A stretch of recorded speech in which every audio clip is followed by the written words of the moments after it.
Bonjour à tous, bien-aimés, je voudrais partager quelques pensées avec vous sur un passage et vous allez me dire ce que vous pensez de cela.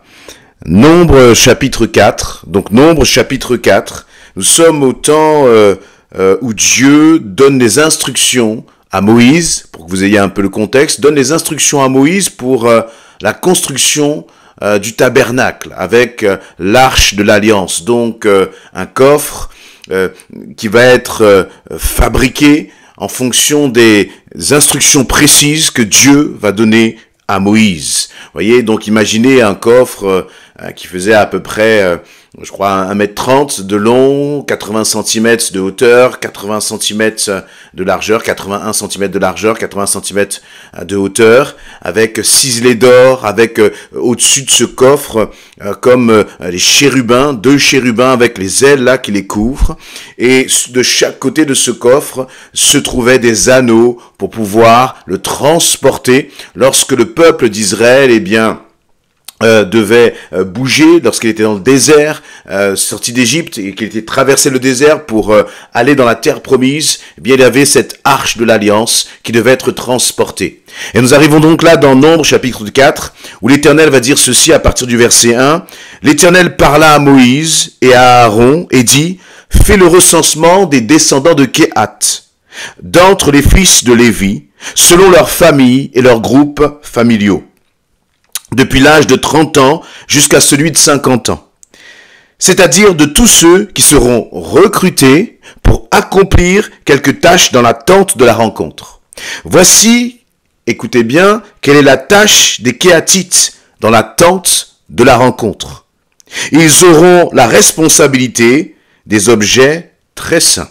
Lorsqu'on lèvera le camp, Aaron et ses fils descendront le voile de séparation, ils couvriront le coffre de l'acte de l'alliance, puis ils mettront par-dessus une couverture de peau de dauphin sur laquelle ils étendront une étoffe entièrement teinte.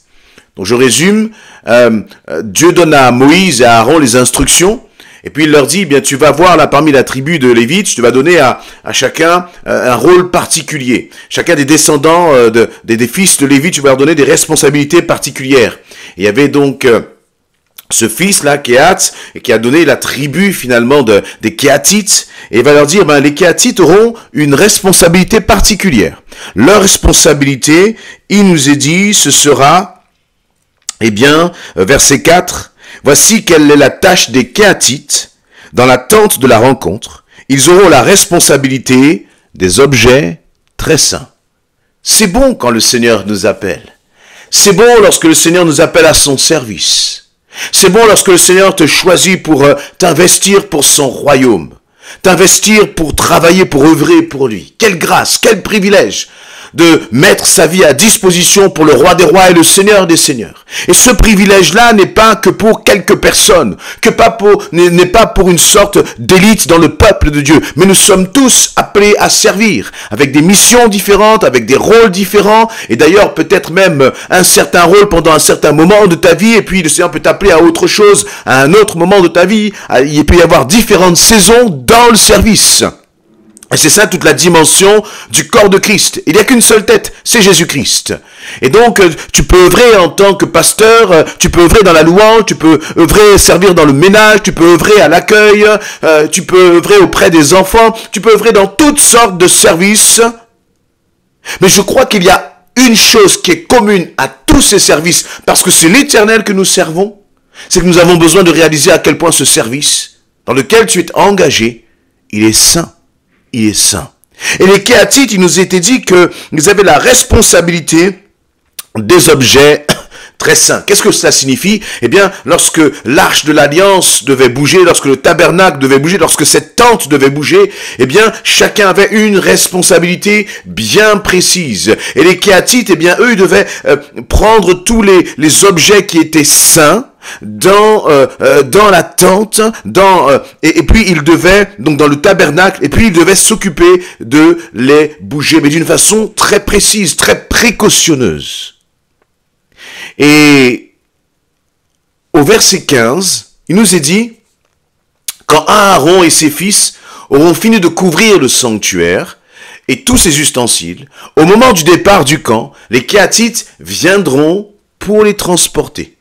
Ils ne toucheront pas directement au sanctuaire, car ils seraient mis à mort. Telle est la responsabilité des Kéatites concernant la tente de la rencontre.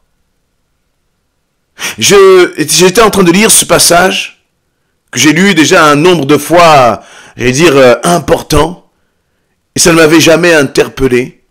Cette dimension que Dieu prévient Aaron, prévient Moïse, que si les Kéatites touchaient, entre guillemets, n'importe comment, ces objets saints, ils mourront. Il dit, ils ne toucheront pas directement au sanctuaire, car ils seraient mis à mort. Et laissez-moi vous dire qu'à cette époque, même à un moment où on a cette histoire où justement l'alliance va être transportée là par les fils d'Uri, et puis parce qu'ils vont mettre la main sur l'arche parce qu'elle allait tomber, eh bien ils vont mourir sur le champ. La dimension de la sainteté à l'époque de l'ancienne alliance était importante. Pourquoi? Parce que Dieu est saint. Mais laissez-moi vous dire que cette dimension de sainteté n'a pas changé aujourd'hui, parce que Dieu est encore saint et il sera saint pour l'éternité. Et donc le Dieu qui n'acceptait pas qu'il y ait qu'il soit comme touché par quelque chose qui ne soit pas saint, c'est ce même Dieu qui a les mêmes exigences à ton égard, à mon égard. Et je crois que nous avons besoin de pleinement le réaliser. On ne peut pas servir Dieu en marchant dans le compromis. On ne peut pas servir Dieu en se levant et puis, en montant sur une estrade et en disant, en ayant juste une vie de façade. Mais tu sais que dans ton cœur, tu ne marches pas selon la volonté de Dieu.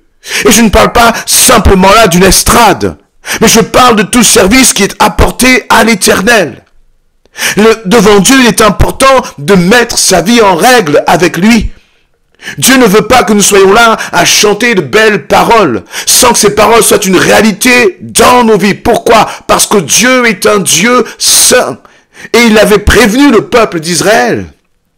Et on pourrait se dire, mais Seigneur, c'est dur. Non, ce n'est pas dur. Parce que Dieu a prévenu ce peuple, les Kéatites.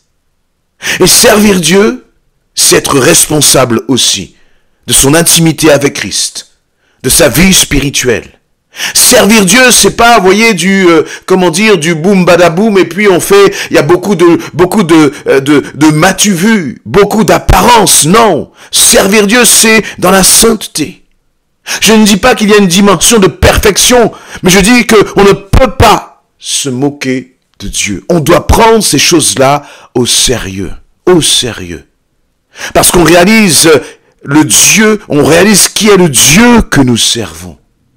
Finalement, cette alliance, c'était de l'or, qui avait été trouvé, de l'or précieux qui avait été trouvé, mais ça ne restait que de l'or. Mais c'est parce que Dieu a dit, il avait exigé cette sainteté, que cela, rendait ce tabernacle si important. Et je crois que lorsque le Seigneur nous appelle, parfois nous nous réjouissons de cela, et c'est une bonne chose, parce que ça doit être une joie de servir le Seigneur, mais nous devons aussi réaliser la responsabilité qui nous incombe. Parlons du baptême dans le Saint-Esprit. Tu as faim et soif d'être baptisé du Saint-Esprit. Pour faire quoi? Pour servir Dieu avec puissance, avec efficacité. Et je t'encourage à poursuivre cela. Mais une fois que tu es baptisé du Saint-Esprit, agis-tu avec sainteté? Sers-tu avec sainteté? Bien sûr, je ne suis pas en train de dire que la sainteté, c'est uniquement réservé à ceux qui sont baptisés dans le Saint-Esprit. Non. La sainteté, c'est pour tous ceux qui se disent enfants de Dieu. Et voyez, cette sainteté, finalement, on doit veiller dessus. Parce qu'il ne suffisait pas d'être un Kéatite à l'époque pour revendiquer quoi que ce soit. Il ne suffisait pas de dire, mais moi je suis Kéatite, donc j'ai été choisi par Dieu, je fais partie de la tribu qui a été mise à part par l'Éternel, et donc je peux faire ce que je veux, je peux me comporter comme je veux. Non. La réalité, c'est que dès le moment où le Seigneur t'appelle, alors là, il te met aussi en exigence. Il te met aussi en responsabilité de marcher dans la sainteté. Alors, derrière ce mot appel, il y a aussi beaucoup d'idées fausses. Finalement, je crois que nous sommes tous appelés, dès le moment où tu as donné ta vie à Christ, c'est que tu as été élu, il t'a choisi et donc tu as été appelé à le servir d'une façon ou d'une autre. Il n'y a pas de services qui sont saints et d'autres pour lesquels on peut être moins saint. Non. Il y a des services, tous les services sont rendus à un Dieu qui est saint. Et il veut que nous le servions avec sainteté. Encore une fois, je ne parle pas de perfection. Mais je parle d'hommes et de femmes qui sont conscients de qui ils sont en train de servir. Je parle d'hommes et de femmes qui servent avec vérité. Lorsque l'on sent que son cœur n'est pas en règle devant le Seigneur, alors c'est mieux de suspendre. Il est préférable de s'arrêter parce qu'on ne se moque pas de Dieu. Et là, Dieu va parler à Aaron. Il va lui dire, Dieu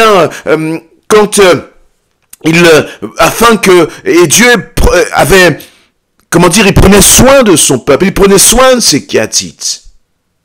Et il va leur dire que lorsque les Kéatites viendront pour le transporter, ils ne toucheront pas directement au sanctuaire, car ils seraient mis à mort. Ne servons pas notre Dieu n'importe comment. Nous ne nous comportons pas n'importe comment à l'égard de l'Éternel. Parce que se comporter n'importe comment dans un service, c'est comme se moquer de Dieu. C'est comme salir finalement la responsabilité que Dieu nous confie. Lorsque le Seigneur t'appelle à le servir, finalement, il te fait confiance. Il te fait confiance. Mais en même temps, il te prévient. Et il te dit, moi, je te vois. Parce que, qui pourrait dire, est-ce que les Kéatites sont saints ou pas saints? Personne. Mais Dieu le sait. Et Dieu sait ce qu'il y a au fond de ton cœur.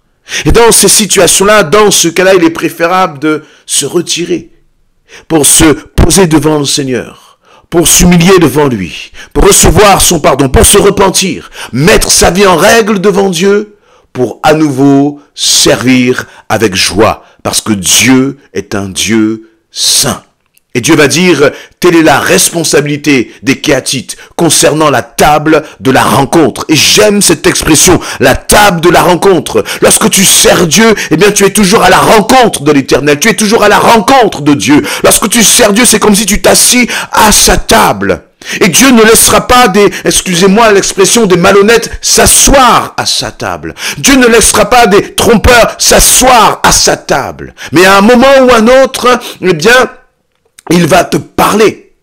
Et si tu ne te repens pas, si tu ne mets pas ta vie en règle devant l'Éternel pour le servir, et lorsque je dis cela, c'est finalement à chaque moment, à chaque instant. Tu sais que tu vas participer à l'accueil dans l'église. Tu sais que tu vas participer auprès des enfants. Tu sais que tu vas participer au ménage. Quel est l'état de ton cœur pour servir le Seigneur? Dieu réclame que nous marchions dans la sainteté. Pas simplement dans le service. D'ailleurs, je crois que le fait de servir est une façon aussi qui nous aide à marcher chaque jour dans la sainteté. Ce n'est pas juste de se sanctifier juste avant le service. Non, je parle de marcher dans la sainteté, chaque moment, chaque instant. Et bien sûr, lorsque l'on tombe, lorsque l'on dévie, de revenir au Seigneur, de revenir à lui, d'accepter son pardon sur notre vie, afin de repartir vraiment sur de bonnes bases, de repartir sans culpabilité, parce que tu sais que tu auras été sanctifié par Christ. Sois un Kéatite devant l'Éternel, sois un Kéatite pour l'Éternel, ton Dieu. Amen.